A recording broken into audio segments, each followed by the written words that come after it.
Sejam todos muito bem-vindos a mais um Que HistóriaCast.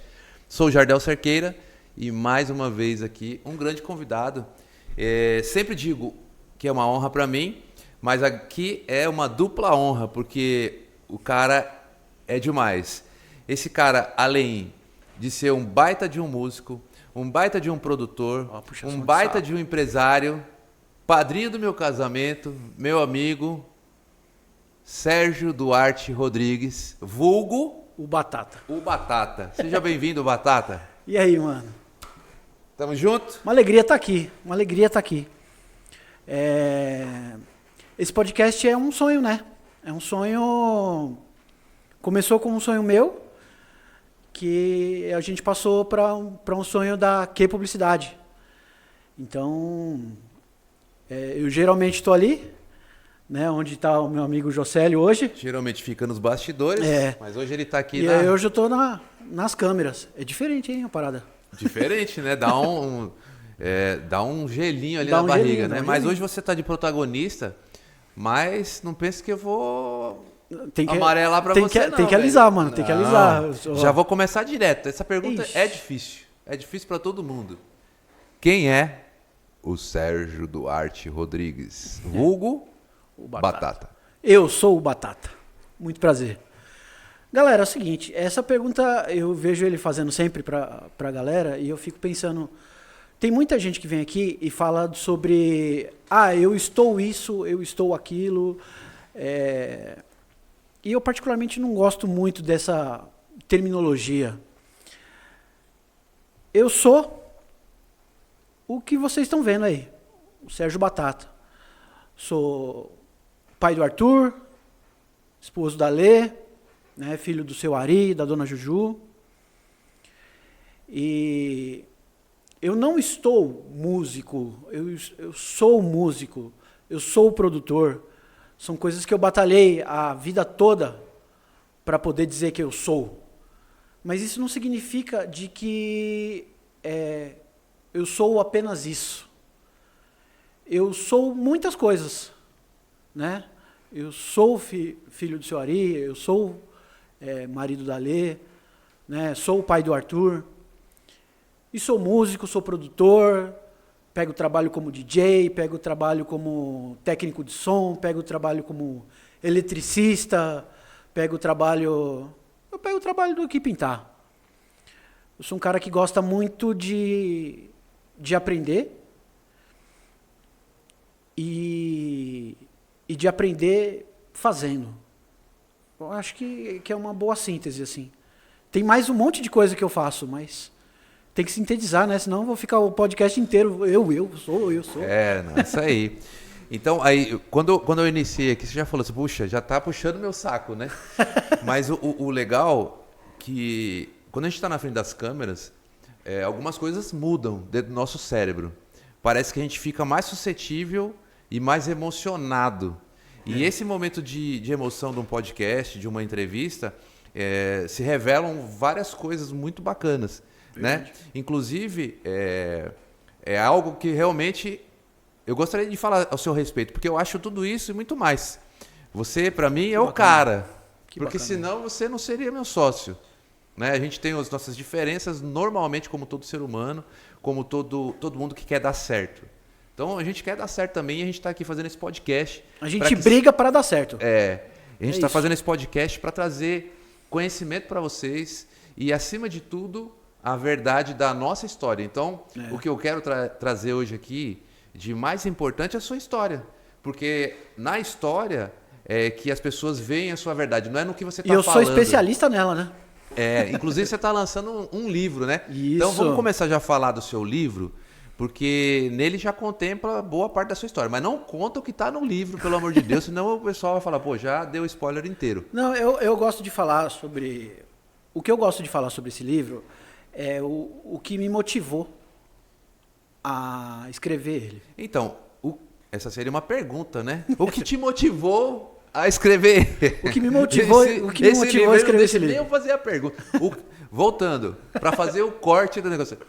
Sérgio Duarte Rodrigues, o que te motivou a escrever o seu livro? Do nada você chegou e fala, pô, vou escrever meu livro. O que aconteceu? Na real não é bem do nada, né? O que acontece? Eu venho, acho que há uns 2 para 3 anos,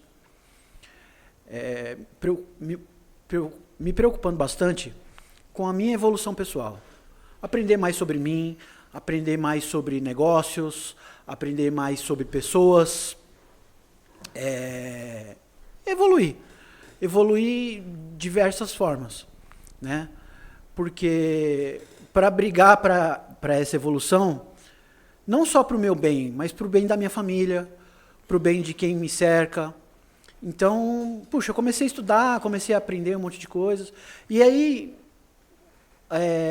antes de eu vir aqui para Alphaville, a gente começou a namorar a ideia do que hoje é aqui publicidade. Então, assim, a gente começou a criar palestras e tal. E eu sou produtor de shows e eventos. E aí eu vim para um evento desse, que a gente estava organizando junto, na ideia de que eu estava organizando um evento de palestras e tal. Aí o Jardel ia palestrar, o Jocélio palestrou, teve muita gente bacana. O Luiz Vieira, que tem conteúdo pra caramba. Um abraço pro Luizão. Parceirão. E foi lá na Best Live, que é a empresa do Luiz, inclusive. Então, assim, um monte de cara que já vinha estudando evolução pessoal, já vinha estudando a Bíblia, já vinha estudando várias ferramentas para o seu crescimento. Então, todo mundo que estava lá tinha bastante conteúdo para passar. E aí eu fui na inocência achando que eu ia organizar o evento. E aí eu cheguei lá, o Jardel falou assim, não, você vai palestrar também. Eu falei, eu vou palestrar? Como assim? Como assim eu vou palestrar? Eu falei, mano, você tem conteúdo pra caramba, você é empreendedor desde que eu te conheço e faz bastante tempo. Então, assim, pensem em algum assunto bacana pra galera e faz sua palestra. Eu falei, firmeza. Aí eu fiquei pensando, o que eu vou falar, né? O Jocélio falou sobre os pilares de um lançamento digital. Eu falei, puta, que muito louco, mano. Que muito louco. O Jardel já veio com as quebras de padrão dele, botando todo mundo não sei qual é a palavra, mas assim, pressionando a galera, sabe? Pra pensar sobre si, pra evoluir, não sei o quê. Eu falei, mas o que eu vou falar? E aí, eu lembrei da minha história de 10 anos de luta para ter o meu filho, né? Uma luta que eu travei ao lado da minha esposa e a gente batalhou 10 anos para conseguir ter o Arthur.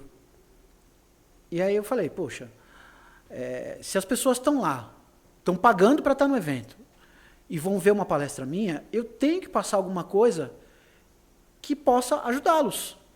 Eu tenho que ensinar alguma coisa que possa ajudá-los. E essa história me mudou muito nesses 10 anos de luta e tal. Porque eu sempre fui cristão, sempre me considerei cristão, mas assim, nunca fui de ir na igreja, nenhuma igreja, nenhum centro, nenhum templo, nenhum. Eu sempre tive comigo de que a minha relação com Deus era eu e Ele, só. No quarto, conversando, sentando, rezando, enfim. E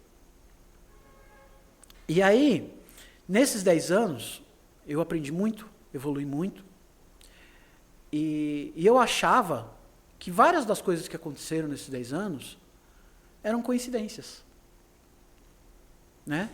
E aí eu fui contar essa história para que, se alguém vai batalhar para ter seu filho, né, pudesse ver essa história e aprender alguma coisa com ela.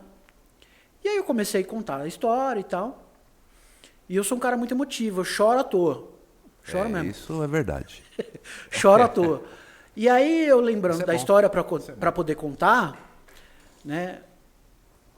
E aí vinha as partes das coincidências.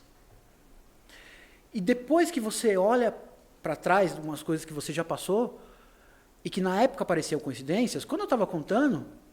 Você viu que não era nada ficava óbvio que não era coincidência. Sempre foi a mão de Deus. Sempre foi a mão de Deus lá. Então, eu fiz a palestra, chorei feito um bebê, e todo mundo que estava assistindo a palestra, adivinha? Chorou como um bebê. Aí terminou a palestra, o Jardel falou assim, mano, você estava com medo de fazer sua palestra foi a melhor de todas. Porque foi mais emotiva e tal. E todo mundo que assistiu e se emocionou, falou, mano, você precisa contar essa história. Você precisa botar isso num livro. Você precisa fazer vídeos, sei lá, botar na internet. Você precisa passar essa mensagem para mais pessoas. Foi verdade. Vou fazer o livro. E assim, eu sou um cara que eu nunca fui muito de estudar, principalmente as coisas que eu não gosto. As coisas que eu gosto, eu caio de cabeça. Deixa eu arrumar isso daqui. Não é que você nunca foi de estudar, você sempre estudou muito música, que é o seu desejo principal. Eu não fui de estudar as coisas que eu não gosto. As coisas que eu não gostava. Por exemplo, eu achava que eu não gostava de ler. Então, eu passei meu colegial inteiro levando um par de baqueta para a escola. Eu não levava caderno, não levava caneta, não levava mochila, não levava nada. Eu levava um par de baqueta. E o professor estava falando, e eu lá. Fazendo exercício. Fazendo os exercícios. Só que eu prestava atenção. Eu prestava atenção e entendia o que ele estava falando. Eu sou uma pessoa, sei lá, se é visual, auditiva, eu não sei exatamente. Mas assim, eu aprendo muito quando eu me concentro na coisa. E eu não preciso escrever para me concentrar. Legal. E deixa eu voltar um pouquinho aqui. Você estava falando sobre história e falando sobre a palestra, né? E realmente eu tive a impressão, porque assim, a palestra de um e de outro não deve nem ser comparada, mas a eficácia, né, o resultado de transformação na vida das pessoas tem que ser reparado. Porque a gente não compara, puxa, aquele cara, a palestra é melhor do que eu. Porque cada um tem o seu conteúdo, cada um tem a sua história. E aí, o grande quê da questão, por que ela teve mais resultado de uma forma generalizada? Não é só por causa da emoção. A emoção vai fazer com que eles fixem para a vida inteira. Porque uma palestra técnica, muitas vezes não decora porque não tem emoção. Né? Então a pessoa vai ter que anotar e revisar. Agora, onde tem uma emoção, onde ela chora, onde ela se identifica com aquela história, ela vai registrar mais fácil. Agora, nada é mais forte do que uma história. Então, uma pessoa... Por que eu chamei você para palestrar? Primeiro, que você tinha muito conteúdo. Segundo, que eu sabia que você tinha uma história de superação, uma história de empreendedorismo. Então, ela só precisava ser contada. Então, você contou a história do empreendedorismo, você falou do seu filho, você falou da dificuldade que a sua mãe teve na pandemia, né? Porque ela... quase perdeu a vida ali na pandemia, ficou, né, dias, e era exatamente o momento que todos estavam vivendo. Né? Então, você que tem uma história, não pode deixar ela guardada. Você que tem uma história, tem que contar, porque às vezes você quer palestrar e quer se comparar. Não existe comparação, porque nada é mais forte do que uma história. Por isso que a gente criou aqui, mostra aqui, Jocélia, a câmera do meio, HistóriaCast. Que é HistóriaCast? Que é HistóriaCast? Por quê? Porque é a história que transforma a vida das pessoas. Então você vai ver uma história de um empreendedor, de um grande empresário, é legal ver lá os milhões que ele tem na conta, mas qual foi a história? Então aí você vê a história de superação, você se identifica e você modifica a sua forma de pensar, que é o que todo mundo fala de mindset. Então você mudou quando você resolveu entregar aquilo que você já recebido. Um comentário que eu quero fazer para você, uma das coisas assim, mais marcantes para mim, quando você me ligou uma vez, dizendo assim, Jardel, a gente precisa fazer alguma coisa. A gente precisa fazer alguma coisa. Eu falei, que foi, Batata? Qual que é? O que você quer inventar agora? Não, cara, a gente precisa entregar alguma coisa para as pessoas, porque Deus entrega tantas coisas boas para nós e a gente não está fazendo a nossa parte. A gente não está fazendo a nossa parte. A gente precisa entregar. Então, quando a gente está aqui entregando a nossa particularidade, porque tem coisas particulares nossas aqui que a gente acaba mostrando, né? E aí você está aqui dando a sua cara a tapa, dando a sua história, sem se preocupar com o julgamento dos outros. A gente vai julgar, mas o que importa é o que ela vai transformar na vida das pessoas. E você é um cara desse tipo. E aí, o que te levou a pensar, a minha pergunta é dentro disso. O que você sentiu naquela hora de me ligar e falar assim, cara, a gente precisa fazer alguma coisa? Você enxergou o quê? Cara, dentro do que você falou, assim, dos empresários, falando dos milhões e tal, eu acho bacana, eu aprendi pra caramba com alguns desses caras que tem milhões e não sei o quê. Eu tenho os meus milhões também, eu ainda não alcancei eles, mas eu tô no caminho de alcançar os meus milhões. E eu acho que a gente aprende muito mais quando a gente escuta a história, não só as vitoriosas, mas as quedas, sabe? Porque você aprende muito mais com o erro do que com o acerto. Então, é bacana ver esses empresários dos milhões e não sei o quê, é bacana. Mas o mais bacana que a gente poderia tentar extrair desses caras é onde eles erraram, para a gente não errar igual, né? A gente vai errar, é fato, a gente vai errar. Mas aprender com erros dos outros é a coisa melhor que a gente pode fazer, porque vai diminuir os nossos erros. Então, assim, querendo ou não, a gente está sempre se comparando com o que está acontecendo. Poxa, aquele cara está fazendo sucesso pra caramba, às vezes tem menos conhecimento que eu, por que ele está e eu não estou? Por que eu não cheguei onde eu quero chegar? Né? Esses pensamentos vêm na cabeça da gente, sabe? Vêm fortes na cabeça da gente. E aí, eu pensando comigo mesmo, falei, eu ainda não cheguei onde eu quero chegar. Eu acho que eu vou muito mais longe. Mas eu posso ensinar as pessoas a não cometerem os mesmos erros que eu já cometi. Né? Eu não posso falar como ganhar 1 milhão em uma semana. Não posso falar, porque eu nunca ganhei 1 milhão em uma semana. Né? Mas eu posso falar como não perder 1 milhão. Como você pode empreender para uma causa própria, como você pode procurar sócios melhores, como você pode procurar conhecimento para melhorar na vida. As coisas que eu já passei, eu posso passar, eu posso ensinar, eu posso ajudar outras pessoas. Né? E aí eu vejo uma galera se dando bem e passando coisa para os outros. E falando só do que eles se deram bem, do que eles acertaram e tal. E aí eu falei, mano, o Jardel tem conteúdo pra caramba. Vou ligar pra ele e vou dar uma sacolejada nele. Falei, mano, a gente precisa fazer alguma coisa, velho. Tá cheio de gente que tem pouco conteúdo passando dica na internet. Tá cheio de gente que vem de uma vida que não tem, passando uma coisa na internet. Isso é bem sério, né? Isso é bem sério. Principalmente agora nessa questão do marketing digital, né? No marketing digital, todo mundo grava e passa só coisa boa.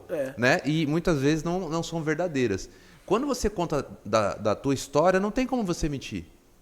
Porque é a sua vida e é o real. E a verdade tem força. Né? O nosso próprio mestre diz que ele é o caminho e a verdade. Né? E não só isso, a vida. Então, quando a pessoa vem e traz uma mentira para as telas e vai ludibriar as pessoas que estão ali do outro lado, isso gera consequências, não só para ele, mas para as pessoas que estão do outro lado. Né? Agora é interessante, lembrando de uma história, uma vez, a gente trabalha com digital também, né? Nós somos uma agência de publicidade, nós também temos todas as estratégias do marketing, o marketing é a estratégia, né? Só que pela internet, digitalmente. Uma vez eu estava fazendo produção para um cara que era até conhecido mundialmente, e ele falou, poxa, cara, eu acho que eu preciso fazer uns vídeos. Eu vou fazer um vídeo, vou alugar uma lancha e vou fazer um vídeo. Eu falei, cara, eu não vou fazer esse vídeo. Por que não? Não, eu não vou fazer esse vídeo porque não é verdade. Você não tem lancha, nunca andou de lancha e quer fazer um vídeo numa lancha. Cara, por que você não fala? Vai lá, pega o seu carro que realmente você conquistou, faz o vídeo no seu carro. Vai na sua casa, que é realmente a sua casa, e faz o vídeo que você... Para que você vai fazer isso? Então, quer dizer, a gente que também está no lado da produção tem que colocar as pessoas no eixo. Né? Principalmente porque nós somos mais velhos. Ele ficou pensando assim e acabou não fazendo. Mas eu falei, você não conta comigo. Não vai fazer mentira comigo, não. Entendeu? Então, se fosse tipo algo lúdico, um clipe, o cara vai fazer um clipe musical. Beleza, ele está contando uma história. Ali é uma história. Né? Ali é uma história. Então ele está criando... A história da música não necessariamente é a história dele. Sim, com certeza. Ele está vivendo um personagem. Agora a vida dele, mostrando o trabalho real dele que ele faz, e de repente ele quer aparecer numa lancha. Então, nós temos que ter essa preocupação. Então você não pode viver uma mentira, pregar uma mentira na internet e querer transformar a vida das pessoas. Você vai prejudicar a vida das pessoas. Verdade. Né? Então, voltando aqui um pouco na tua história. Então você chegou ali, falou, cara, a gente precisa fazer algum conteúdo. E aí... O que aconteceu a partir dali? Então, aí eu te liguei, né? E sei lá, a gente começou a fazer lives falando sobre empreendedorismo e tal. E o que acontece? A gente fala muito sobre marketing e tal, e a galera hoje em dia tem falado muito sobre marketing digital. Eu particularmente também não gosto muito dessa terminologia. Por quê? Eu não sou o maior especialista do mundo nas coisas. Mas eu sou um cara que, quando eu pego para fazer, eu tento fazer o mais bem feito que eu posso. E aí, na pandemia em si, que eu sempre trabalhei com evento e tal, eu não podia fazer evento, falei, vou estudar. O que eu vou estudar? Vou estudar edição de vídeo, edição de imagem, né? Para poder fazer os meus clipes aqui, chamar os amigos pela internet, gravar e tal. E aí eu acabei caindo nesse mundo do marketing digital. Inclusive, no seu canal do YouTube tem algumas coisas sobre que vocês fizeram gravações, cada um na sua casa, e depois você juntou tudo. Tem. E aí esse foi a maneira de você se adaptar na pandemia, sem o contato pessoal. Então, como é que foi isso? Pois foi bastante trabalhoso, mas foi legal porque eu aprendi bem. Então, assim... a fazer o negócio, eu tenho muita gratidão ao Du, o Eduardo Careta, que me ensinou muita coisa. O índio? É. Quantos apelidos tem o Eduardo Careta? Me ensinou muita coisa pela internet, como fazer edição de vídeo e tal. Instalou o programa para mim, me ajudou a fazer a parada. E aí eu estava falando sobre o marketing, né? Então eu caí nesse mundo aí do marketing. E eu descobri que eu sempre fiz isso. Sempre fez marketing? Sempre Não era digital? Então, eu sempre fiz marketing. Por que eu não gosto da terminologia marketing digital? Porque é marketing como sempre existiu. Só que hoje em dia, com os adventos do digital, você tem outros tipos de recursos para servir ao mesmo fim. Né? Então, assim... desde moleque a gente escuta de que a propaganda é a alma do negócio. Se você não divulgar, você não vai vender. E isso é marketing. Então, o que é, ao meu ver, o que é o marketing? É estudar o que as pessoas querem e precisam para poder oferecer e vender. É isso. Agora a gente faz marketing digital. O que eu estou fazendo? Estou estudando o que as pessoas querem e precisam para poder vender. Só que com os recursos do digital. Numa rede social, nos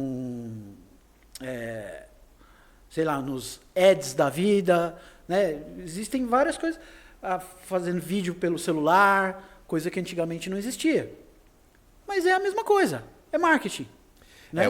Divulgação. O lance do marketing, eu acho que todo mundo poderia mudar essa palavra. Tudo bem que o marketing engloba muito mais, mas estratégia.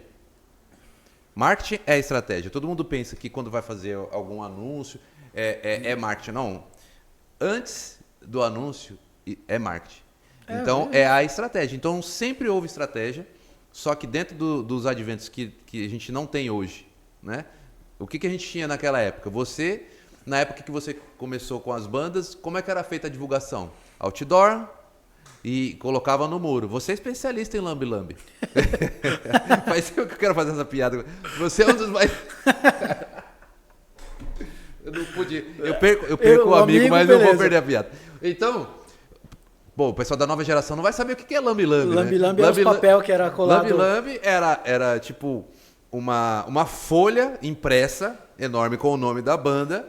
E aí você vinha no muro, quando podia colocar no muro, você ia lá, fazia uma cola qualquer. Como é que era feita aquela cola? Você colocava, tipo, farinha de trigo.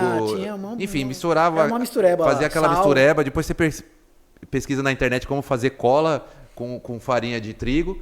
E aí você fazia aquilo, passava... Por cima do papel. Passava a brocha por cima do lambe-lambe.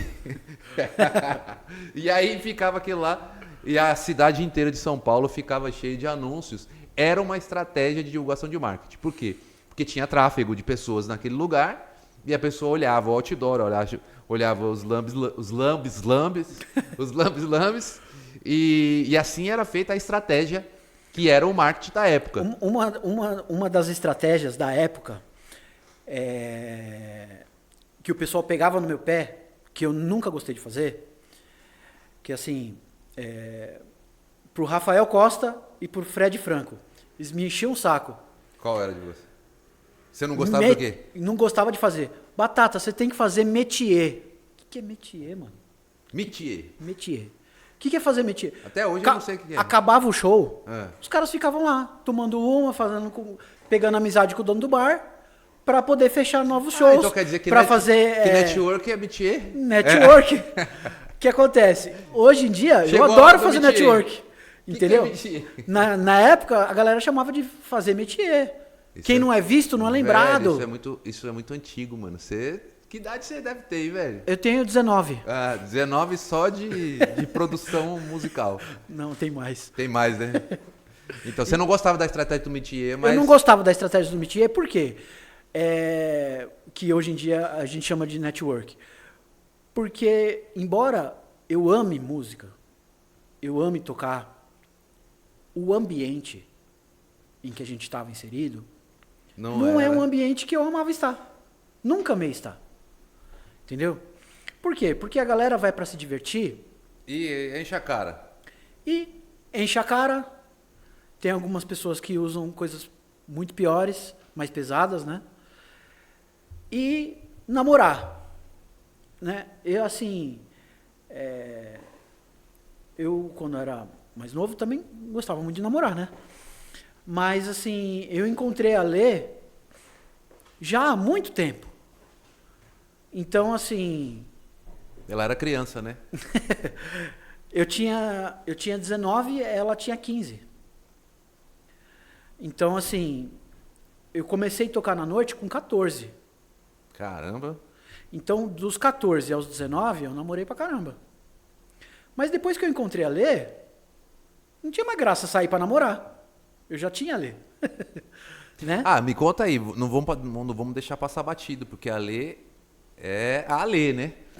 Então, como é que foi a história do seu romance com a Lê? Como é que foi o encontro? Como é que foi esse momento? Porque é um momento marcante, porque muda a trajetória da sua vida. Então você já não é mais a mesma pessoa que era antes, porque você já se vê num papel de compromisso. Como é que foi isso? Só para concluir, e já introduzir essa parada da Lê, eu era muito namorador, como qualquer jovem, né? E não tinha muito compromisso com nada, com ninguém, com nenhuma namorada. Até que eu encontrei a Lê, né? E a Lê, ela é prima do Kleber, que era o vocalista de uma banda de pagode que a gente tocava. Você chegou a tocar, né? Lá no Solo Samba. Sim, foi um momento da hora e engraçado. E a Lê é prima do Kleber, né? E ela era do fã-clube. Ah, ela era do fã-clube. Ela era do fã-clube. E começou a ir direto nos shows e tal. E quando eu a encontrei, eu já senti que era uma parada diferente, sabe? Mas eu fugi. Ah, você fugiu. Eu fugi. Você ficou com medo do que você estava sentindo ali na hora. Eu não sabia dizer bem o que eu estava sentindo, né?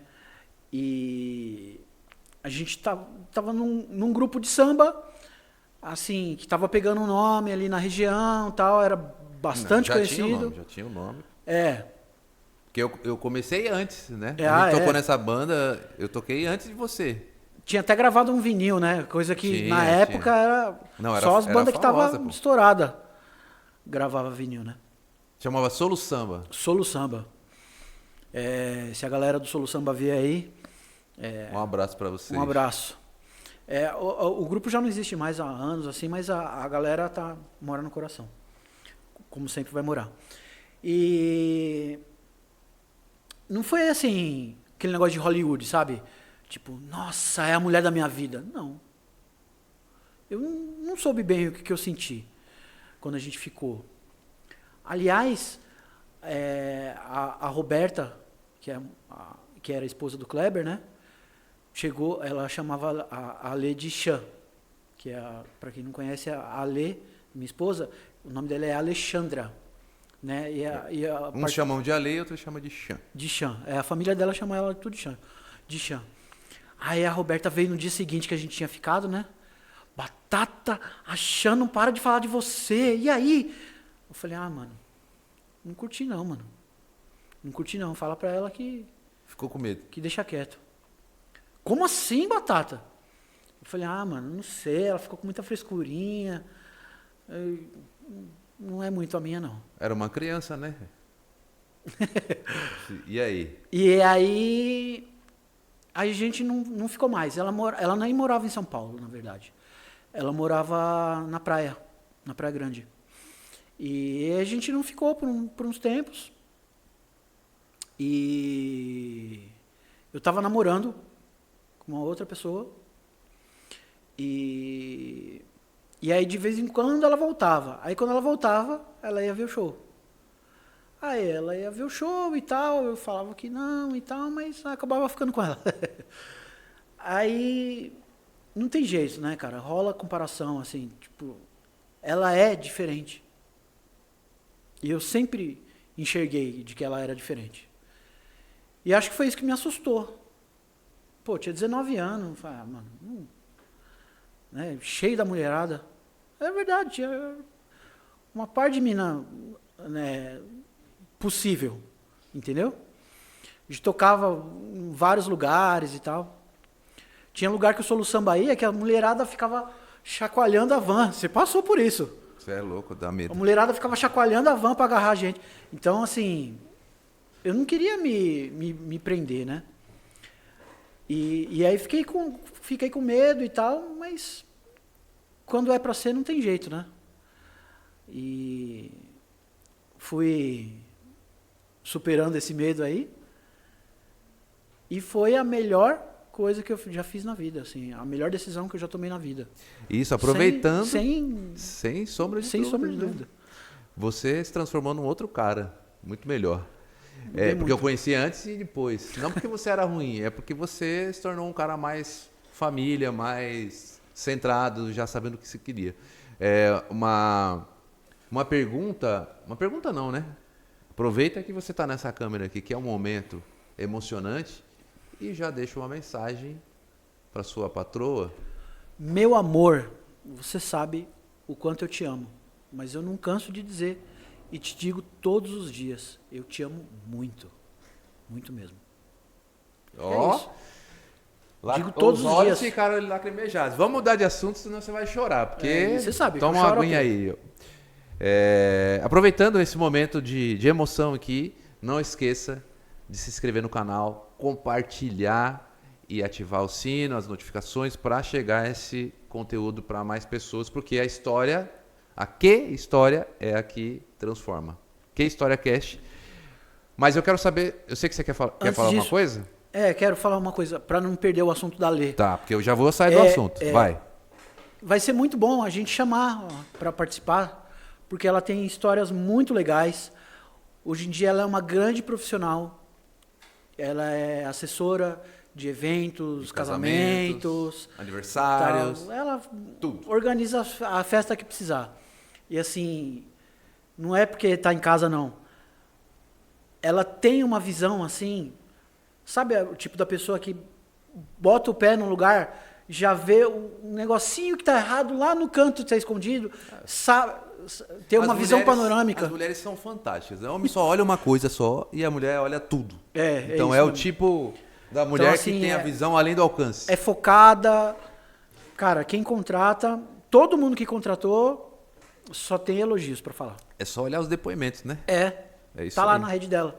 A Lê Assessoria. Ih, caceta, não sei.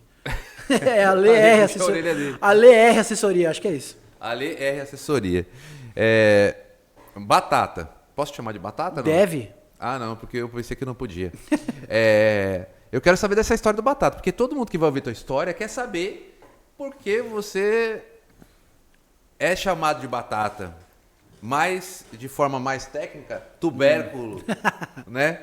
E por que o apelido Batata? Certo. E por que você se apaixonou por esse apelido a ponto de fazer uma fusão? Porque assim, tem gente que tem apelido. Tem gente que tem apelido, mas assim, tipo, é um apelido qualquer. Ah, beleza, atende pelo... Não, você é o Batata.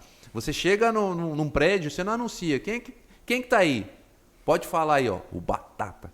E aí virou sua marca registrada, por que o Batata? E por que você é apaixonado tanto por batata?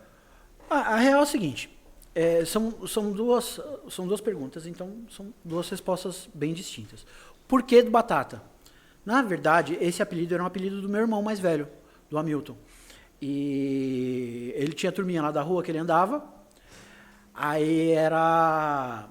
Cada um tinha um apelido de uma coisa. Tinha o Caveira, tinha o Linguarudo, Não, cada um tinha o Cenoura, tinha o... Ah, o Cenoura é da nossa época, nem é. O Cenoura não é da época do Hamilton, não, que eu conheço o Cenoura, ele é mais novo, pô. Mas então, mas ele andava nessa turma aí. Também? Então ele é velho e a gente não sabe.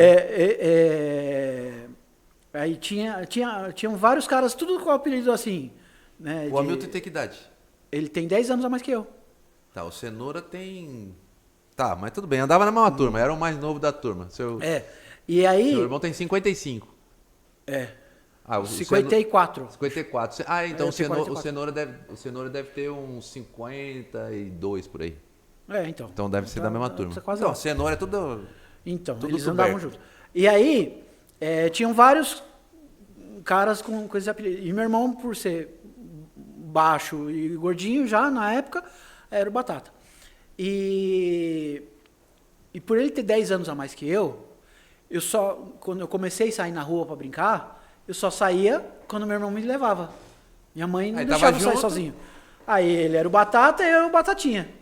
Né? Aí ele casou, virou um homem sério, abortou o apelido. Não era mais o Batata. Engraçado, ninguém chamou o Hamilton de Batata. E, inclusive, teve uma época que ele andava... De bicicleta profissionalmente, ele fazia cross, né? Fazia manobra e fazia aquelas pistas malucas. Aquelas pistas malucas de pular e tal. E aí ele andava com Batata assim escrito na calça.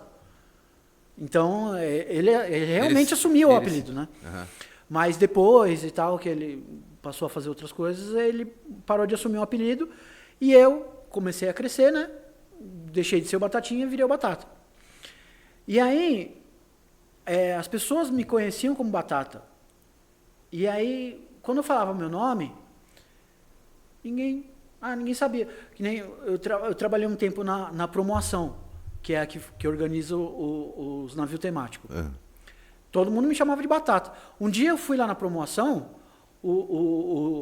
que é num prédio e tal. Aí o porteiro lá do prédio Anunciou. pegou meu documento, Anunciou. ligou lá em cima, o Sérgio tá aqui. Aí me devolveu o documento, Falou, eu não tô lá esperando. Não autorizaram, não. Aí passou, sei lá, 15 minutos, eu falei, escuta, não tinha ninguém lá? Aí ele falou, não, disseram que não conheciam nenhum Sérgio. Eu falei, você não me fala nada? Aí eu catei o telefone, falei, vocês não vão deixar eu subir? Ah, você é o Sérgio? Então, assim, eu assumi esse mix do apelido e com o nome, porque, primeiro que muitas pessoas só me conheciam pelo apelido, poucas pessoas sabiam o meu nome. E outra, como eu sou um cara dos eventos, e aí eu ouvi por várias vezes, mano, puta, esse bagulho vai dar certo, é batata que vai dar certo. Falei, opa, um merchan, um jargão aqui. Pois é. Então, quando você quer que seu evento dê certo, é batata. Então, eu assumi esse mix, assim. No meu casamento teve uma situação engraçada. Eu lembro. Eu tava lá. Dessa história. Eu sei, você é padrinho. Foi mesmo, foi. Teve uma situação engraçada. O padre, na hora da cerimônia, ele falou na hora pra gente, escolhe um casal de cada lado para ler um texto aqui. Não sei se era um texto da Bíblia, um texto lá, numa folha de sulfite. Aí eu escolhi o Jardel para ler, aí o Jardel leu e tal, e a Lê escolheu um tio dela que eu não tinha tanto contato. Eu conhecia ele, tal, gente fina. Pelo menos naquele dia foi sério, né? E aí, assim, sério. Eu não tinha tanto contato com ele, né? A gente já conhecia, já tinha tido algumas conversas e tal, mas como eu sou amigo do primo da Lê, né? E eu tocava com ele. Quem? Do Kleber. Inclusive, né? O Kleber, você faltou no casamento. Vamos mandar um recado pro Kleber. Ô, Kleber, ele não vai falar, mas eu vou falar, se você ver esse vídeo aqui. Você é muito safado, cara. Você faltou, você foi convidado para ser padrinho, no dia do casamento você faltou. Como é que você justifica isso com o quê? Não tem justificativa. Eu vou te dar uma chance para vir aqui no podcast para justificar isso daí. Porque você deu mancada. E aí? E aí, o que não acontece? Tem justificativa. Você não perdoou tem justificativa. Até hoje. Vai. Não, mas eu perdoei. Perdoa. Mas ele não deu justificativa. Mas, enfim, eu perdoei ele assim mesmo. E como eu era amigo dele, né, e eu tocava com ele, e ele me chamava de Batata, a família dela inteira me chamava de Batata. Ninguém sabia que Aí era certo. o tio dela que estava lendo o texto, aqui no casamento da Alexandra e do... o padre, você não sabe o nome do noivo? Porque não tinha. Aí no texto que ele colocou, ele só tinha que substituir o nome, só tinha o texto. Aí ele saiu, tirou o microfone e falou assim: eu só chamo ele de Batata. Eu não sei o nome dele. Pode crer, relembro. Aí eu falei pra ele: então fala o apelido, pô. Pode me chamar de Batata. Aí ele falou: e aqui no casamento da Alexandra e do Batata, e terminou o texto. Aí o padre falou assim: ufa, achei que eu estava casando a pessoa errada. Então você é o Batata. Eu falei, eu sou o Batata. Prazer, padre. E aí o padre começou a te chamar de Batata, né? Terminou a cerimônia só me chamando de Batata. Então, legal. Essa é a história do casamento. Do casamento engraçado. Foi engraçado mesmo. Mas, bem, a história ali, você era o Batatinha, depois você se transformou no Batata, que virou sua marca registrada. Inclusive suas redes sociais... Tem Batata, né? É Batata Sérgio. Batata Sérgio. E no YouTube? No YouTube é o contrário, é Sérgio Batata. Sérgio Batata no YouTube. Porque no YouTube eu consegui colocar como eu gostaria, que é Sérgio Batata. Porque deve ter muita gente que tem. Aí eu fui pro Instagram, tinha muita gente no Instagram. O pessoal te encontra como Batata Batera também, né? Isso é só na época do Solo Samba. Nunca mais me chamaram de Batata Batera. Legal. E aí, Batata, com essa marca registrada aí no teu mundo artístico, porque você é um artista, você, além de um grande professor de música, né, professor de bateria, né, inclusive meu filho já foi seu aluno, quantos caras aprenderam aí e são gratos pelas suas aulas. Tem gente profissional do ramo tocando muito hoje em dia que já foi meu aluno. Que top. Gente bacana. E aí você voltando à história, você estava ali na escola, não levava livro, só ficava com as baquetas, e aí você foi se desenvolvendo como músico e professor. E aí como é que foi essa trajetória musical? Quais foram os estilos que você já tocou e quais foram os caras do meio artístico que você já tocou? Cita aí pra nós. Eu acho que assim, a música, ela sempre fez parte da minha trajetória. Sempre fez parte da minha trajetória. Hoje em dia, ela está mais como um hobby do que como um trabalho.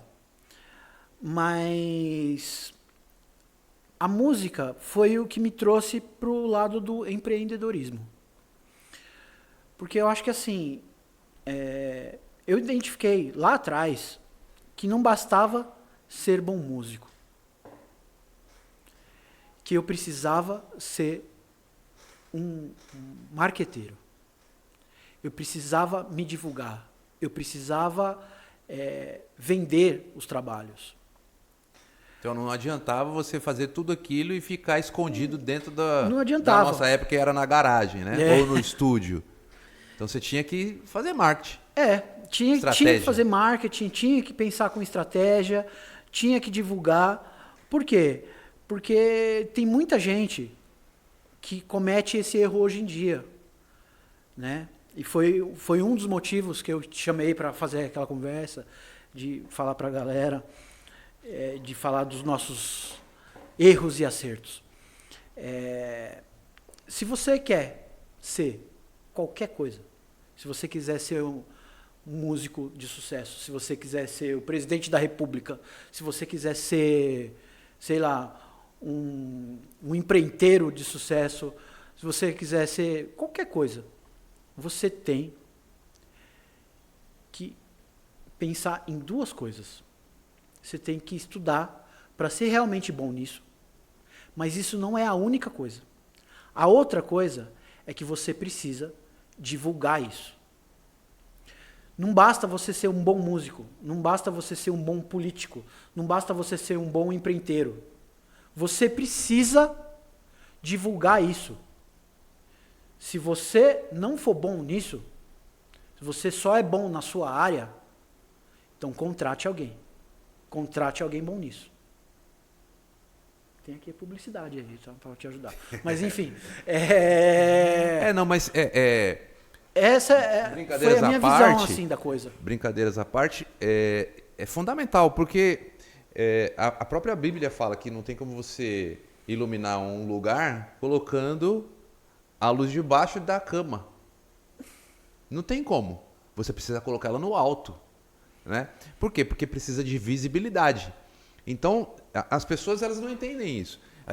Nós somos uma empresa de publicidade. A gente faz o pitch do nosso trabalho com certeza porque a gente sabe qual é o benefício que ele gera sem dificuldade nenhuma. E aí a gente está no nosso próprio podcast, a gente pode falar quantas vezes da empresa sem nenhum problema com isso. Porque as pessoas ficam querendo persuadir os outros. A persuasão faz parte? Faz.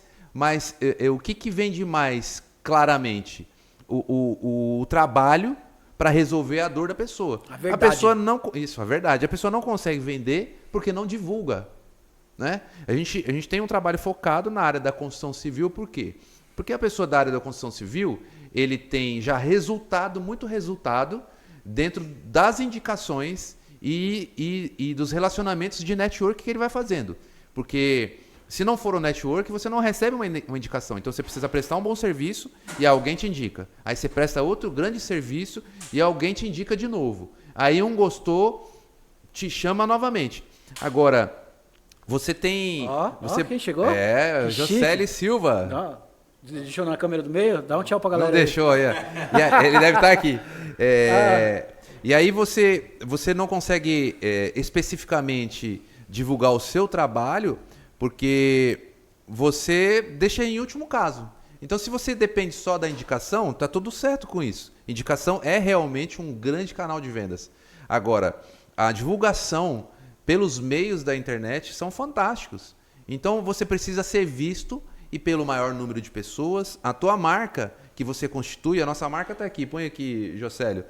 Então, a nossa marca aqui da Q Publicidade, ela tá ali na lateral. Então a gente precisa trazer essa marca como uma forma de conhecimento, né? Então, se você é da área da construção civil e não faz isso, significa que você está deixando dinheiro na mesa, porque tem gente, muita gente fazendo isso. Então você precisa de um site, você precisa de um blog, você precisa de um Facebook, você precisa de um Instagram, você precisa de uma estratégia de SEO.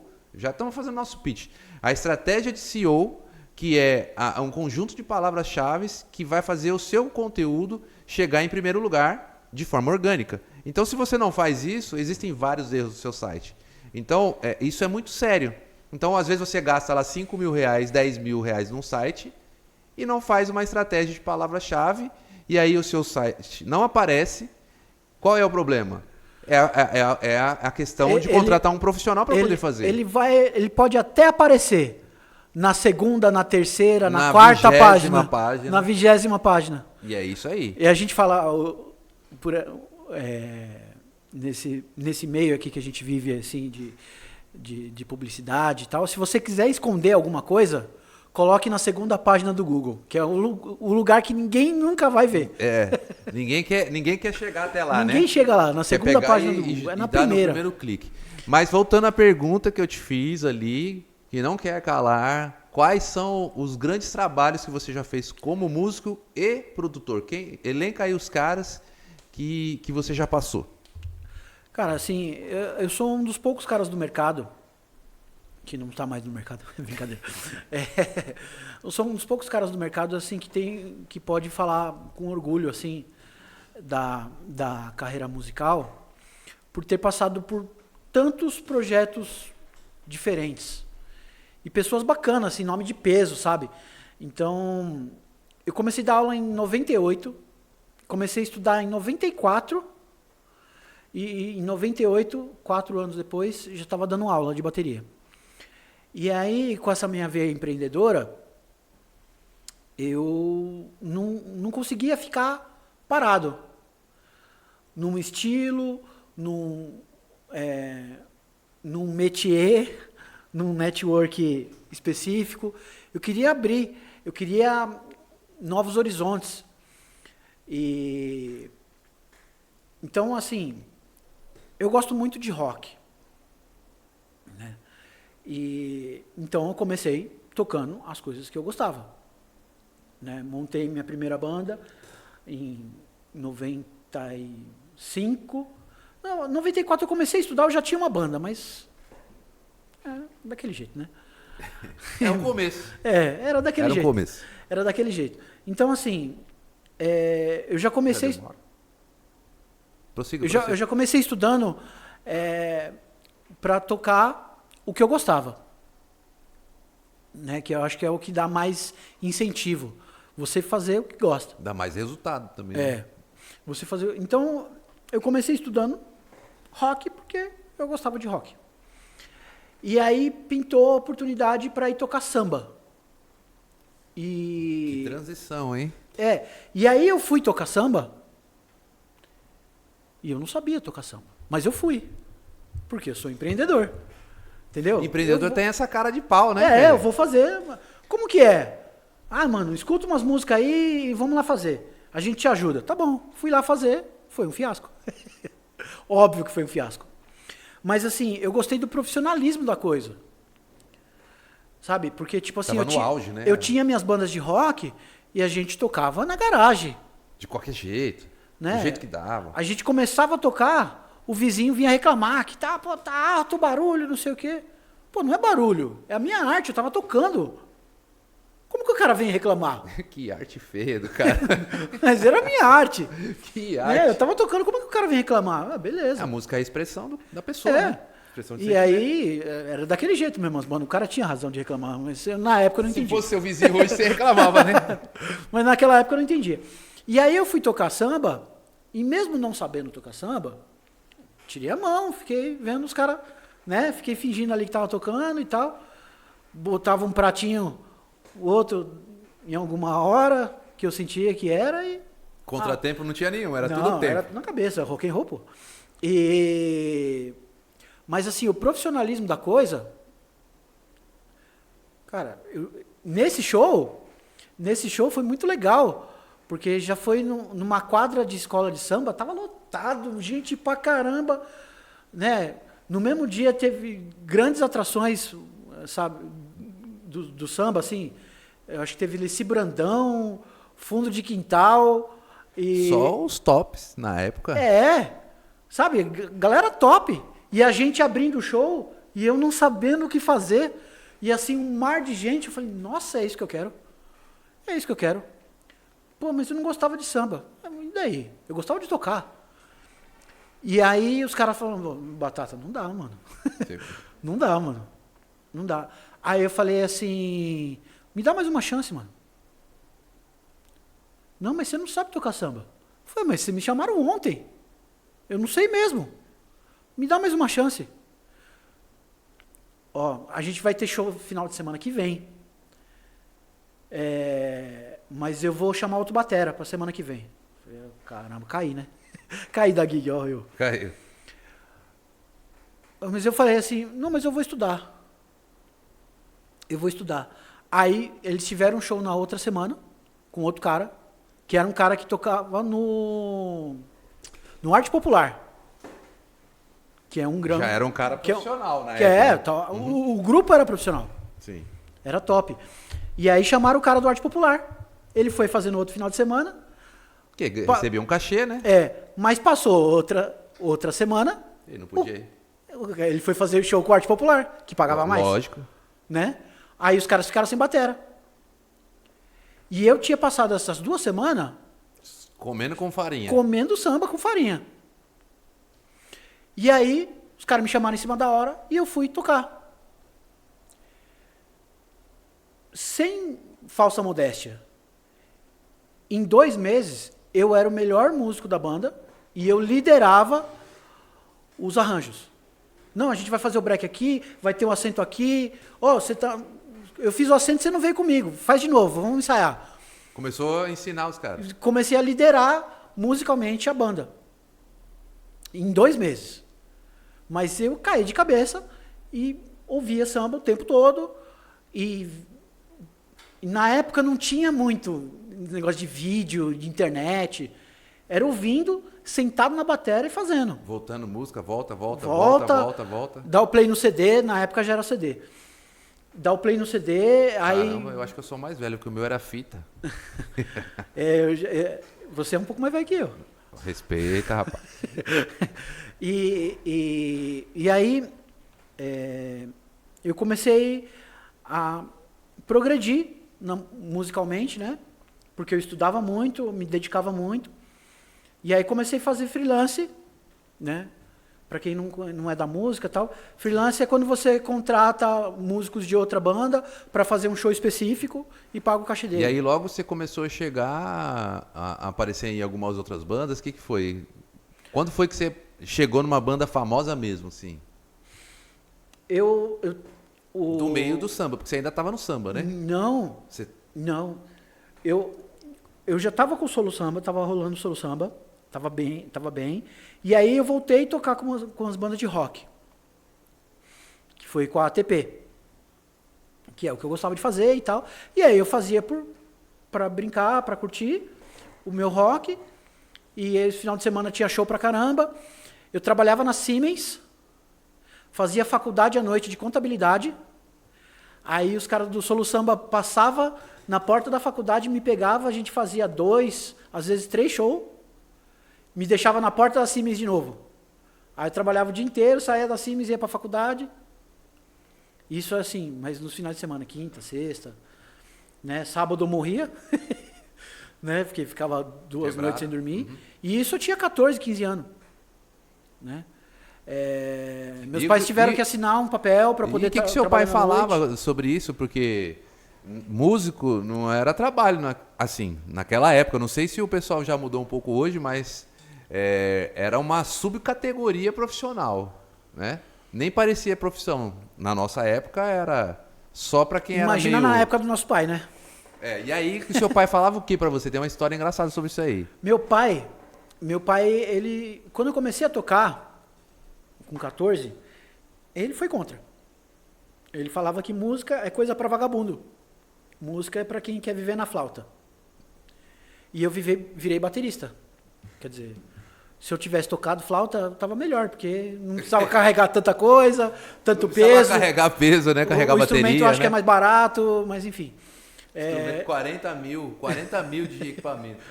50 mil de equipamento. Então, A flauta assim, era mais... Não, tem flauta aí eu que devia ter escutado meu pai. Mas enfim, ele era contra. Mas assim, eu assim, desde muito novo, por conta dessa veia empreendedora, insistiu no processo. não é que eu insisti no processo. Eu não pedia para ele. Eu informava para ele. Pai, eu vou fazer tal coisa. Eu estou fazendo tal coisa. Já era decidido. Quer porque Não, quer. eu falava para ele. Meu primeiro veículo foi uma moto. Eu comprei com 17 anos. Tinha nem carteira ainda. Não podia tirar a carteira. Eu comprei com 17 anos minha moto e eu falei pro meu pai. Falei, pai, vou comprar minha moto. Aí ele falou, nem a pau, você não vai comprar. Eu falei, pai, eu acho que o senhor não entendeu. Eu não estou te pedindo dinheiro para comprar moto. Eu estou te informando que eu vou comprar moto. Tá tudo certo. Tá tudo certo, eu vou comprar moto. Você não vai. Eu falei, ué, não estou entendendo. Como que eu não vou? Eu vou. Eu tenho dinheiro, eu vou comprar moto. E comprei a moto. E com a bateria, foi do mesmo jeito. Não, música é coisa para vagabundo, não sei o quê. Mas Só que você levava tão a sério que era não profissional, era né? música, não era coisa para vagabundo. Era coisa que eu amava fazer. Só que, assim, eu já estava empregado numa multinacional alemã, né? Eu fazia faculdade, eu estudava, né? Fiz colegial, fiz tudo certinho. E comecei a tocar e tal, e meu pai era contra. Aí eu comprei minha primeira bateria, meu pai sendo contra. Aí ele falou, tá, se eu não posso te impedir de comprar, na minha casa você não vai pôr. Eu falei, tá bom. Pronto. Tá bom. Comprei assim mesmo, deixava ela desmontada em cima do guarda-roupa do Renato. Renatão, se você vê, Pô, obrigado por guardar minha bateria. você mora no meu coração, vai sempre morar, irmão. Então, assim, ela ficava Ei, desmontada. Renato, você tá acobertando o parceiro, hein? Ficava desmontada em cima do guarda-roupa na casa do Renato, que era meu vizinho. E aí, eu carregava ela por acho que dava 1,5 km ou 2 km para casa do Stefan pra gente ensaiar na garagem. Imagina, carregar na cabeça 2 km, uma bateria completa. Coisa de moleque doido, né? E Era uma aventura, né? E aí a galera ajudava e tal. Então, assim, eu sempre levei a sério. E aí, com 15 anos, 16, eu comecei a tocar na noite. E aí, pedi pro meu pai, ele precisou assinar um papel, porque senão eu não podia entrar nas casas que eu ia tocar. Só tinha eu de menor nas casas que eu ia tocar. E aí eu entendi a preocupação dele, de que falar que música é coisa para vagabundo. Por causa do ambiente, né? Por causa do ambiente, porque tinha muita bebida, porque tinha muita droga. Sempre teve, e arrisco eu a dizer que sempre vai ter. E na época, eu bebia até. Com a galera da Siemens, com a galera da faculdade, entendeu? Eu bebia. Mas eu nunca gostei de cerveja. Bebia bebida forte. Bebia bebida forte, que era para ficar bêbado mais rápido e ficar alegre e não sei o que e tal. Mas eu não gostava do gosto. Nunca gostei do gosto. Eu bebia para ficar alegre, para zoar com a molecada e tal. E meu pai, principalmente minha mãe. Minha mãe que tinha trauma, porque o pai dela morreu cedo por conta de bebida e tal. Então eles tinham muito trauma disso, né? De bebida. E eu, para pedir para ele assinar, ele falou da preocupação dele. Minha mãe falou Do irmão, do caso. do pai dela, né? Que morreu por conta de bebida, morreu cedo por conta de bebida e tal. E foi uma choradeira, assim, porque minha mãe chorou muito de ver eu chegando bêbado uma vez em casa. E aí vinha aquele medo, né? E aí, eu prometi pra ela. Eu prometi pra ela. E prometi pro meu pai também. Eu prometi pra minha mãe que ela não precisava se preocupar. De que eu ia pra noite e que eu não ia entrar nessas coisas erradas. Na bebida, droga, nada disso. E pro meu pai eu prometi que eu ia dar orgulho pra ele. E a partir desse dia, eu nunca mais bebi. Nunca mais bebi. Porque eu entendi que, primeiro, muito bom que eu já não gostava do gosto. Né? Aí eu bebia pra ficar feliz, pra zoar com a galera, e eu perdia muita coisa. Eu perdia muita coisa. Porque ficava bêbado rápido, porque eu bebia só bebida forte, e apagava da mente. Mas eu bebia... Ficava sem memória. Não, esquecia. Se divertia e ficava sem memória. Porra, que graça tem? Né? E eu era muito namorador, como eu falei no começo. Então, quando eu tava muito louco, eu não conseguia conversar com a mulherada. Aí eu falei, não, mano, isso aí precisa mudar. Por quê? Eu tava na noite direto, era novo, solteiro, né? Aí juntei o útil ao agradável, né? Por conta de dar orgulho para meus pais, de não deixar eles preocupados. Por conta de eu poder me comunicar melhor com a mulherada, né? E por conta de que os trabalhos como músico me exigiam isso. Porque eu já estava sendo o diretor musical, porque eu que fazia os arranjos da banda, não sei o quê. Se eu bebesse, eu lascava com tudo. O que me chama a atenção, Batata, é o seguinte. O que me chama a atenção eu vou falar dos artistas ainda, eu vou chegar lá. O que me chama a atenção ali é o pacto que você fez com o teu pai e com a tua mãe. Porque você não gostar do gosto, tudo bem. Agora, selar um compromisso sério, porque o compromisso de um filho com o pai, falando de orgulho, porque todo pai, você que é pai hoje, eu também sou pai de 3 filhos, ele tem um sonho para os filhos, ele tem uma expectativa para os filhos. Cara, e eu acho que é muito forte você falar isso, e porque traz um aprendizado muito grande, né, para as pessoas que estão assistindo. Né, Essa é a Dora. Do selo do compromisso. Então, se você tem um selo de compromisso com alguém que você ama, e você olha para ela assim e diz: eu estou fazendo um pacto com você, eu nunca mais vou beber, é muito forte. E se você consegue alcançar, como você alcançou esse resultado, e como muitos vão alcançar esse resultado, quando realmente dentro de si colocarem um compromisso, porque é uma aliança, é um pacto de orgulho ao seu pai, você vai conseguir realizar. Então, você conseguiu realizar isso, porque você nunca mais bebeu. Não. Nunca mais colocou álcool na sua boca. Não. Pelo menos naquele formato, fala, cara, eu não vou me embriagar e não vou depender de vícios de bebida. Já tomou um golezinho de vinho? Já tomei. Mas eu prefiro suco de uva. Mas assim, o que eu quero focar realmente é isso, é o pacto. Porque eu isso nunca mais me embriaguei. Isso é muito bonito, porque eu fico imaginando ali o seu Ari. E nunca mais vou me embriagar. Olhando ali pro filho e fala, caraca, eu vou te dar o orgulho. Não é uma palavra assim jogada ao Léo. Se bem que o Léo não está aqui. Não é uma palavra jogada ao Léo. Você realmente tinha compromisso e olhou nos olhos dele e falou. Isso, poxa, cara, eu amei ouvir essa história mesmo e espero que ela faça diferença na vida de muitas pessoas.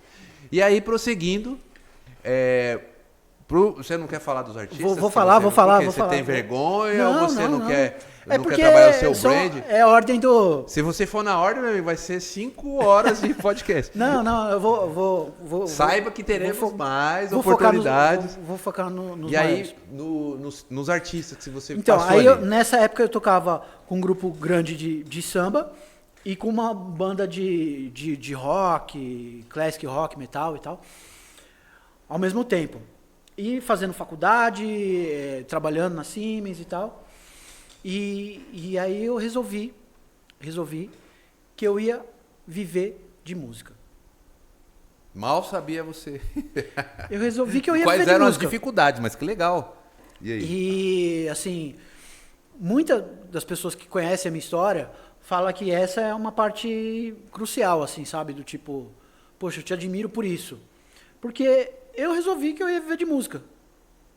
Viver do que você ama. Viver do que eu amo.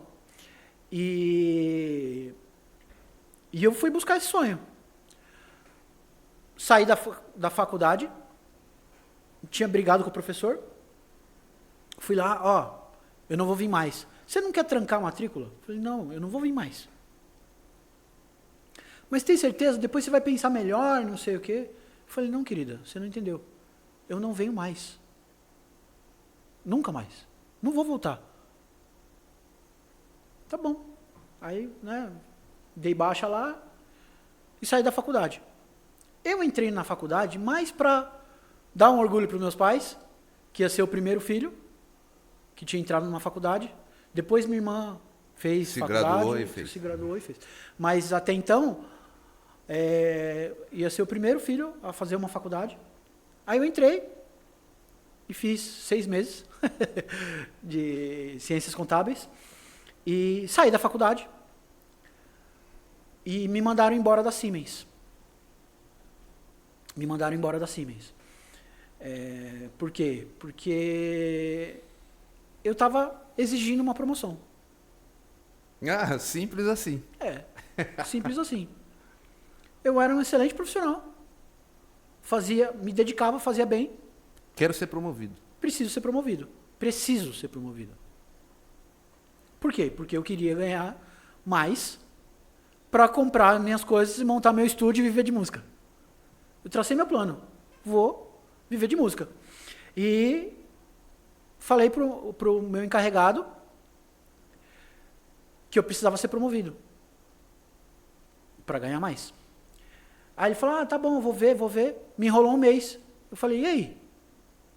Ah, não, tem que ver, o ano que vem vai ter uma oportunidade. Aí eu falei, o ano que vem? Não, ano que vem não. Bota até o cara muito doido. O ano que vem não, mano, tá doido? Não, mano. Mas é engraçado que todo mundo pensa assim, né? Tipo, vai ter uma promoção daqui a 3 anos. Não, vou esperar. Não, parece que a pessoa não entendeu. Não, mano, você tá maluco? Tipo, se o cara falar assim, tipo, semana que vem, beleza. Mas, tipo, 1 mês, beleza. Mas 1 ano é muito tempo, cara. Não, eu falei, não, sem chance. Dá pra acontecer muita coisa. Aí, eu falei, tá bom. Aí ele virou as costas, eu fiquei assim, pensando com meus botões, sabe? Não, esse cara tá maluco, mano. Não vou esperar o ano que vem. Tá doido? Fui pro banheiro, deitei no banco e dormi. Tava vindo de show, virado, tava cansado. Deitei no banco pra pensar, dormi. Pensou mesmo. Acordei com o meu encarregado me chacoalhando. Só promoção. Ei, Felipe, fala a verdade. Esse é o seu funcionário. Aí acordou. Aí ele Calma, acordou. Você vai ser promovido agora. Aí ele falou, não acredito que você tá aqui dormindo. Aí eu falei, pois acredite, eu tô aqui dormindo. E não vou voltar a trabalhar. Vamos falar com... Qual que é o problema da minha promoção? Eu não sou bom profissional? Eu não faço tudo o que você pede? Qual que é o problema? Não, tem que falar com o gerente, com o Serginho. Chamar Serginho também, o gerente. Aí que estava o problema. Tem que falar com o gerente e tal, mas me dá um tempo, eu vou falar com ele. Aí eu falei, tá bom. Levantei do banheiro, fui lá na gerência.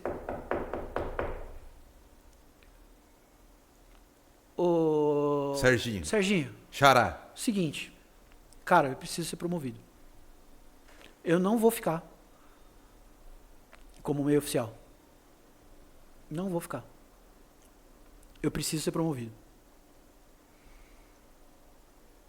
Aí ele falou, tá bom, me dá até amanhã para pensar. Eu vou falar com o Paraguai era o encarregado, né?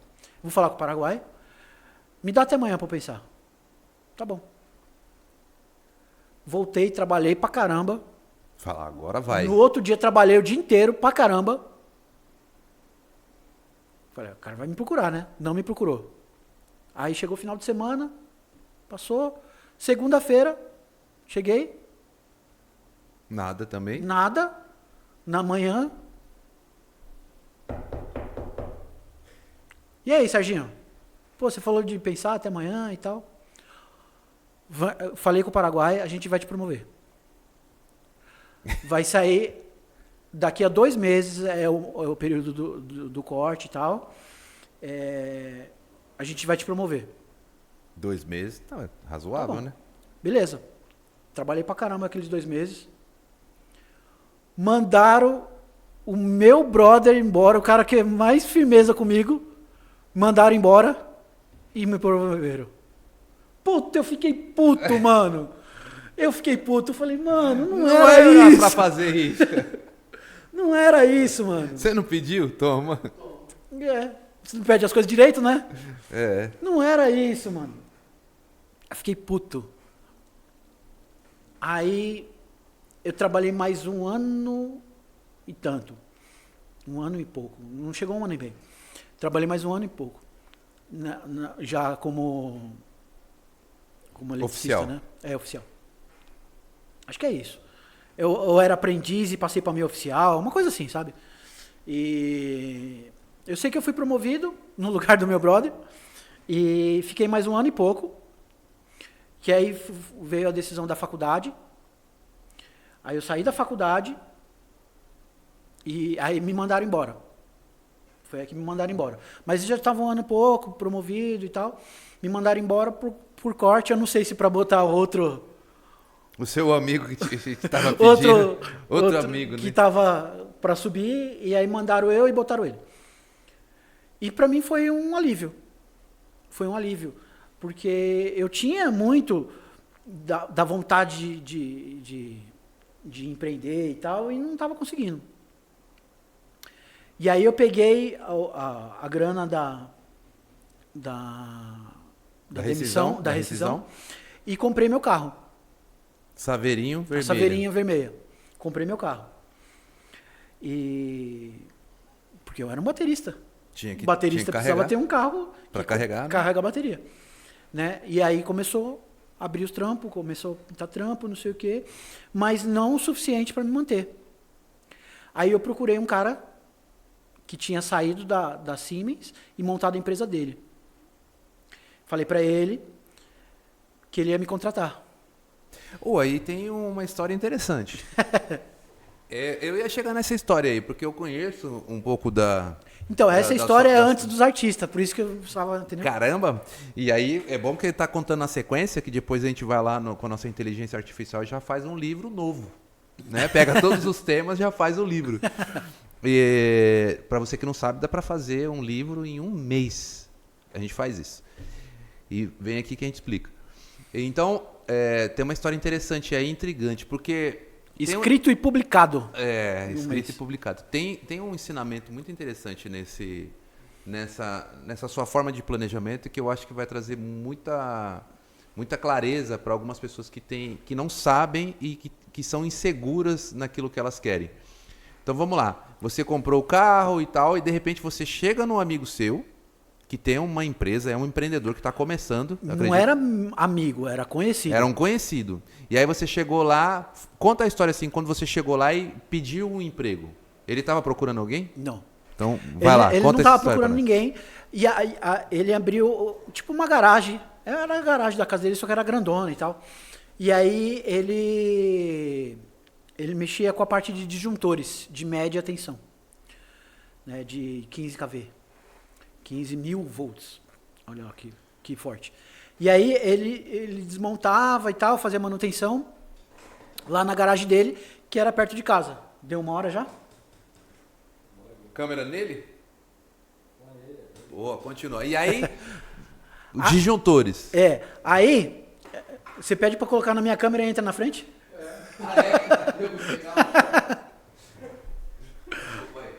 Aí,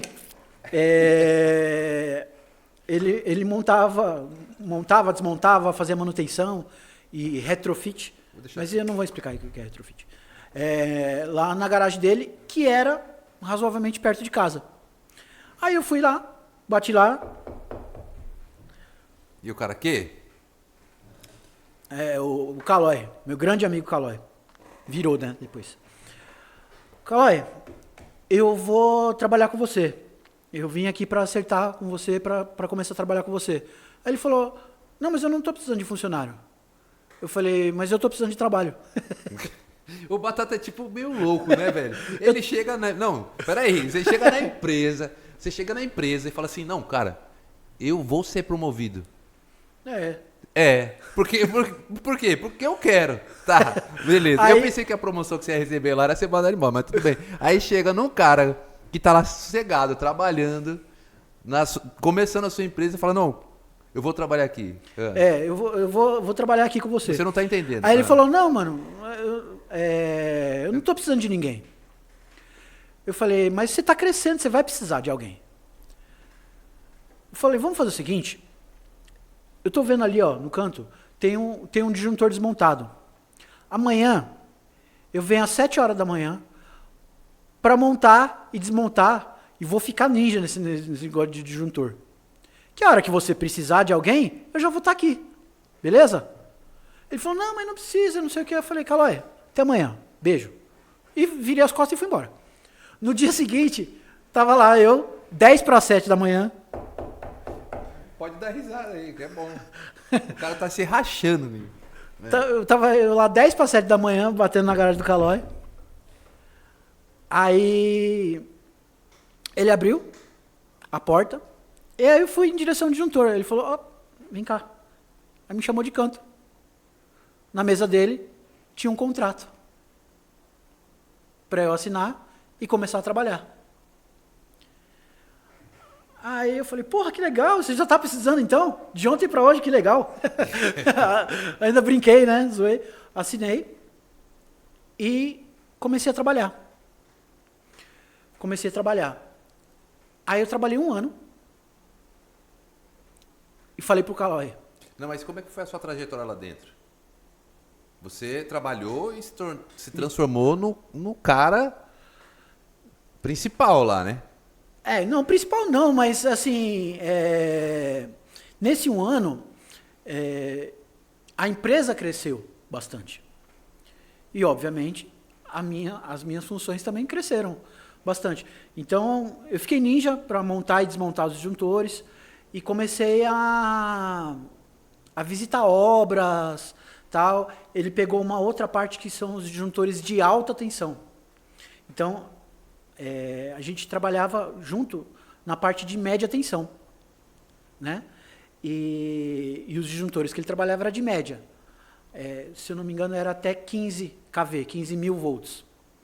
E aí ele, como a empresa cresceu, ele começou a pegar as obras de instalação dos disjuntores de alta tensão, que era até 550 kV, 550 mil volts, que é dessas subestações grandonas e tal. E aí ele me colocou para ir visitar essas obras, para ir testar, né?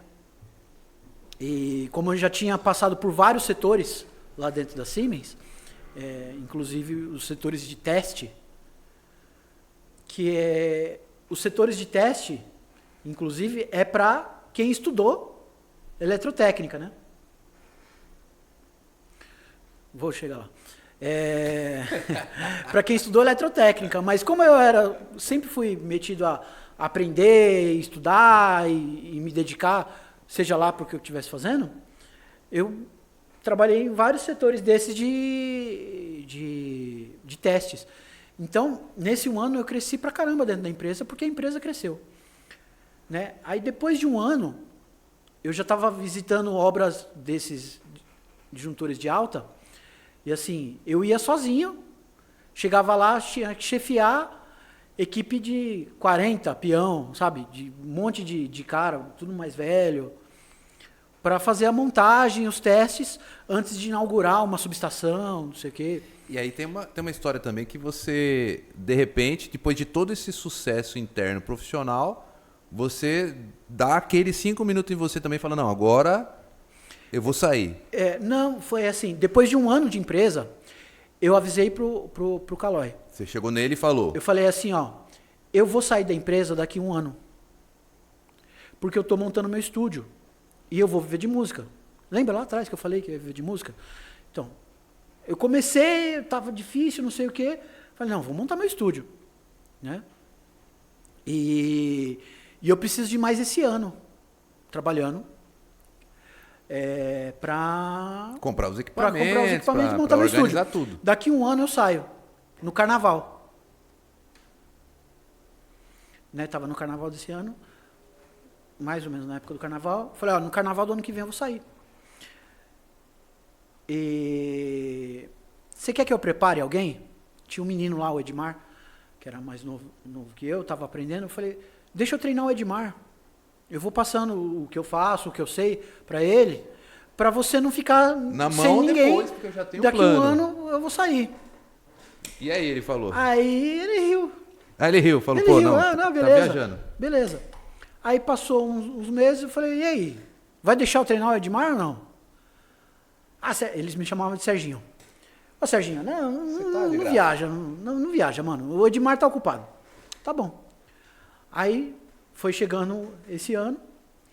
Aí eu chamei o Edmar de canto e falei, ó, mano, o Calói não me deixou treinar você.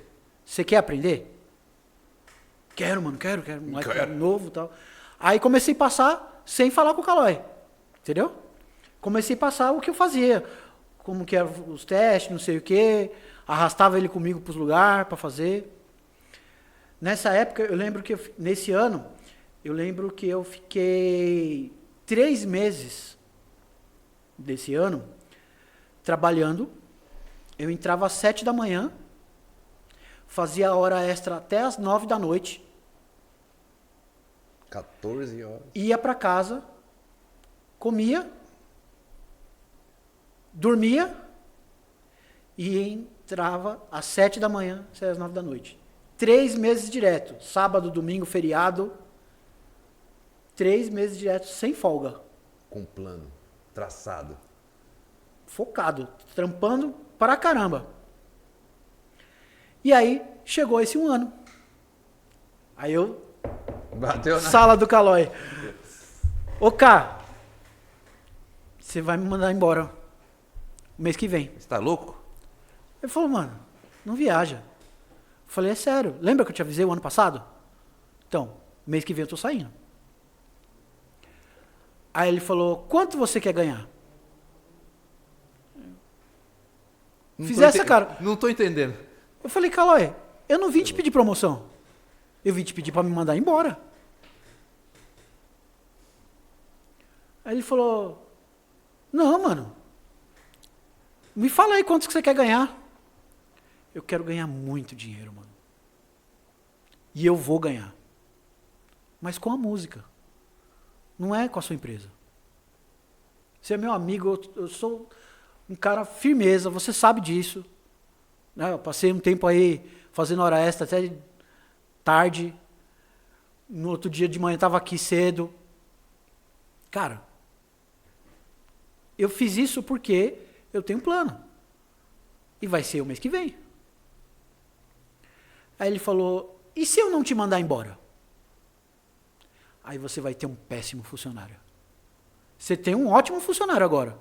Mas se você resolver não me mandar embora, você vai ganhar um péssimo funcionário. Acho que você não quer isso. Aí ele falou assim, tá bom, eu vou fazer o que você está me pedindo. Mas saiba que eu gosto muito de você, gosto muito do profissional que você é, e eu vou fazer isso com a esperança de que você vai voltar aqui para a gente voltar a trabalhar junto. Aí eu falei, você está me rogando praga? Você está falando que não vai dar certo o meu? Ele falou, não, mano. Porque a gente já virou amigo, né? Uhum. Embora ele fosse meu chefe, ele era meu amigo.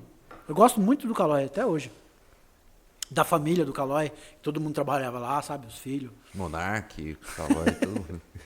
E eu gosto muito deles. E aí ele riu e tal. Eu falei, não, cara, eu não vou voltar, mano. Porque eu tracei esse plano e esse plano vai dar certo, irmão. Eu vou viver de música. Sintetizando isso. E eu não voltei. Até lá. Até hoje. Sintetizando, o Batata, essa história, tem um aprendizado aí na tua história que é fantástico. Primeiro, a sua postura com aquilo que você quer. Então, a decisão. Você vê que você trabalhou alguns anos, só que você estava fazendo todo aquele trabalho. Obviamente, você estava recebendo por isso, mas nada tirava você do seu foco. Então, todo o seu esforço de 12, 14 horas diárias era por causa do teu sonho. E era por causa de um objetivo. Se toda pessoa que tem um objetivo igual ao que você tinha, fizesse com todo carinho e amor, porque você foi respeitoso. Você não foi desrespeitoso. Você chegou para ele dizendo que você precisava de um trabalho e que precisava ser ali. E ali naquele momento, o cara enxerga uma oportunidade fantástica de ter um colaborador diferenciado. Ele fala, não, eu vou contratar. Ele não vai ficar aqui limpando, eu vou contratar. Porque se esse cara está disposto a fazer esse tipo de discurso, imagina o que ele vai fazer aqui dentro. E dito e feito, você fez e ainda treinou uma pessoa para ele e pediu para ele para poder se retirar com toda a honra. Né? Foi bem e aí e aí você conquista. Essa história é uma história de superação incrível, né? Porque você aguentou o que todo mundo lamenta.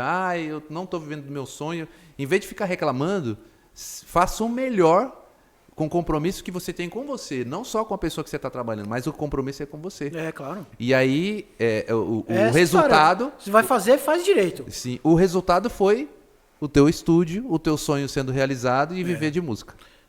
Foi isso. Então, assim, aí eu comecei a viver especificamente de música. Aí eu tinha que abrir. Porque eu já fazia os meus showzinhos, já tocava e tal, tinha banda de rock, fazia um sambinha aqui, outro ali. E os caras... que você trabalhou... Que é aquela pergunta exatamente lá... agora é a hora deles. Tá, então o cara vai ter... Aí eu tive que abrir. E aí, como eu já estava sendo conhecido tanto no meio do rock quanto no meio do samba, e a gente fazendo banda de baile e tal, fazendo uma par de coisa, começou a pintar artistas, gente conhecida. Do samba, quem fazer. Que você fez? Primeiro eu fiz uma pessoa conhecida do rock, que eu fiz com o Marcelo Nova, que é o cara do Camisa de Vênus, né? Foi muito conhecido no rock nacional.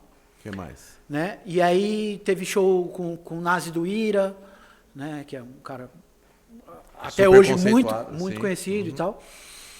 E aí me chamaram para tocar com os originais do samba. Então aí do rock, no samba foi com originais. Por conta de eu ter tocado bastante tempo, né, com o Solo Samba e os freelancers de legal, samba. muito top. Aí eu fiz acho que mais de ano com os originais, aprendi pra caramba, porque a cozinha é a batucada, né, os músicos os instrumentos tocam, de percussão. Os instrumentos de percussão.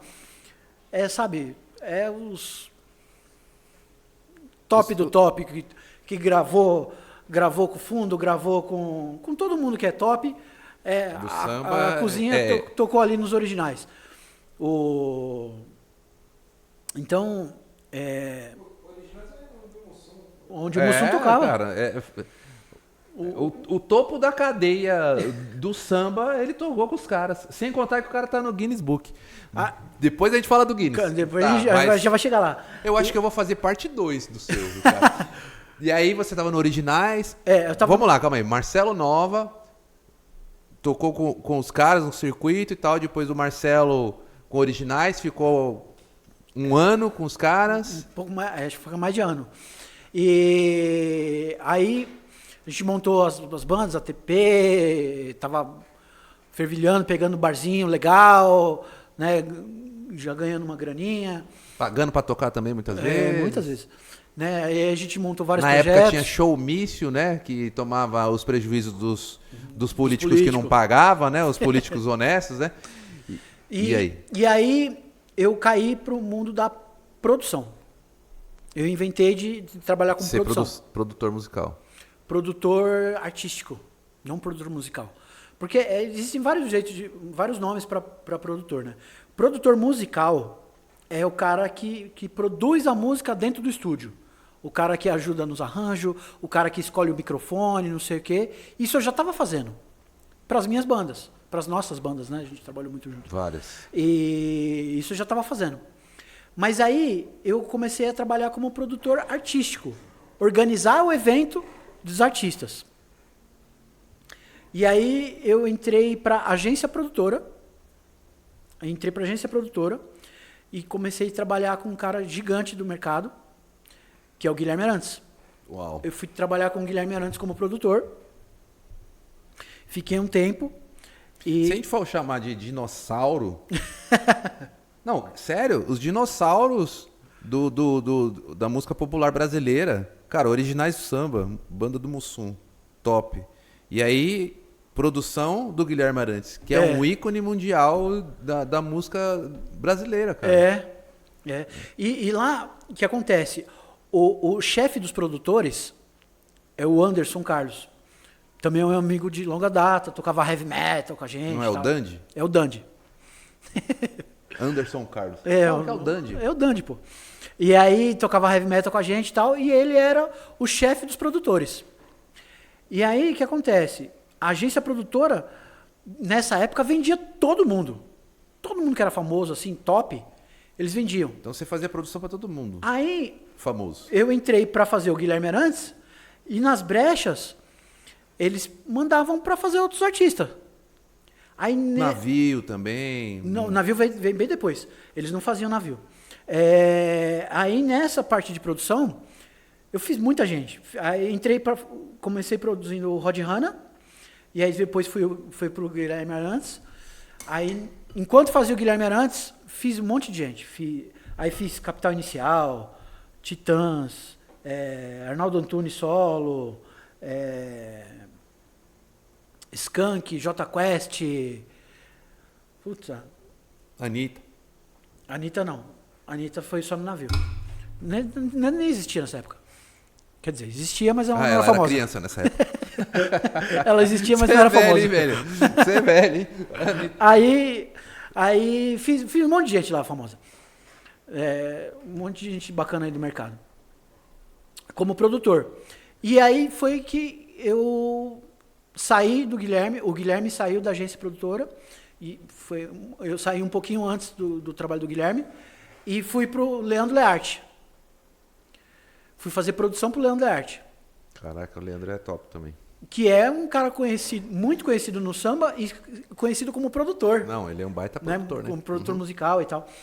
E aí eu fazendo produção para ele, falei para ele que tocava batera, que já tinha tocado nos originais e tal. E aí ele me chamou para tocar batera também. Então eu produzia os shows e tocava batera.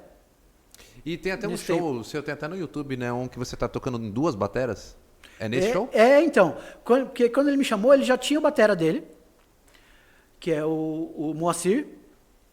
E aí ele me chamou para levar a batera.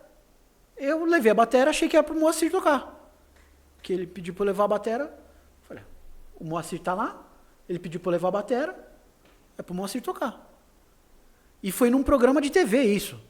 A primeira vez que eu toquei com ele foi num programa de TV. Porque ele pediu pra eu levar a batera, eu falei, mas já tem uma batera lá. Eu achei que era pro Moacir, mas já tinha a batera lá. Ele falou, não, é pra montar, pra você tocar.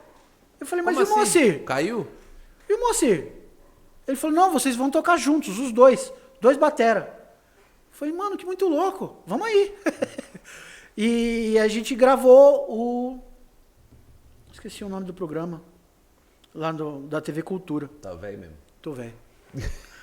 Quando eu lembrar, eu falo. É só olhar no YouTube, no teu canal, do YouTube tem lá. Tem. Batata Sérgio ou Sérgio Batata? Sérgio Batata. No YouTube é Sérgio Batata. E aí eu passei uma temporada tocando e produzindo. Voltei a trabalhar com o Guilherme Arantes, enquanto tocava e produzia o Leandro Learte. E produção dá muito trabalho. Aí o Leandro me chamou um dia lá, que ele ia gravar um DVD, e ele queria que eu fizesse a produção inteira do DVD. Aí eu falei, caramba, eu tô tocando com ele, tô produzindo o Guilherme Arantes. Eu falei, Leandro, eu não vou dar conta, mano, é muita coisa para eu fazer. Aí ele falou assim, não, mano, mas faz a produção para mim. Você não vai dar conta? Eu já tenho outro batera para tocar. E eu fiquei mordido com aquilo. Eu falei, não, mas eu não vou tocar, vou só produzir. Não, eu quero tocar, põe outra pessoa para produzir. Aí ele falou, não, mano, mas é que eu tô devendo para esse cara, porque ele é sobrinho do Rick. O Rick é um dos maiores bateras de samba da história, foi uma influência para mim, o Rick Lobisomem. E é sobrinho do Rick, o Rick gravou um monte de coisa para ele. E eu tô devendo para esse cara, eu preciso colocar ele para gravar. E eu gosto muito de você e do seu trabalho. E como eu sei que produção é trabalhoso, eu quero que você fique só na produção. Eu falei, não, obrigado, valeu. Fiquei puto, aí não. Então, tô saindo do seu projeto. Se é para produzir, vou produzir só o Guilherme. E fiquei com o Guilherme mais um tempo. Então, fiquei mais um tempo trabalhando com o Guilherme e saí do Guilherme de novo. Aí entrei para promoção. Que aí sim foi os... A promoção é que organiza os navios temáticos. Top. Não vamos entrar no navio temático, porque eu quero ouvir uma história inusitada antes. Você tá vendo, né? Ele fica assim, ó o tempo, ó o tempo. Uma história inusitada. Porque eu vou deixar essa do navio pro próximo podcast. Porque é o seguinte, o navio tem muito artista ali que o pessoal vai ficar curioso. Tem... Puta, Anitta, Não fala não, pô.